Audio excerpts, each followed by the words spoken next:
بسم اللہ الرحمن الرحیم۔ میرے محترم سامعین، آج کی ہماری سوال و جواب کی نشست میں ایک بھائی نے مسئلہ پوچھا ہے کہ گھروں میں یہ جو بیسن وغیرہ لگے ہوتے ہیں، کیا ان پر کھڑے ہو کر کے وضو کرنا جائز ہے؟ تو میرے محترم سامعین، اس شرعی مسئلہ کا جواب خوب توجہ سے سماعت فرما لیجئے۔ وضو تو اس طرح بھی ہو جاتا ہے، اور وضو صحیح ہو تو اس سے نماز پڑھنا بھی صحیح ہے، لیکن افضل یہ ہے کہ قبلہ رخ بیٹھ کر وضو کرے۔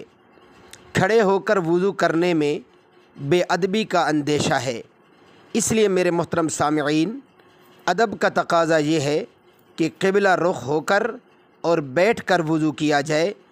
ویسے تو بیسن پر بھی وضو ہو جائے گا، لیکن ادب کے منافی ہے۔ اللہ عمل کرنے کی توفیق عطا فرمائے۔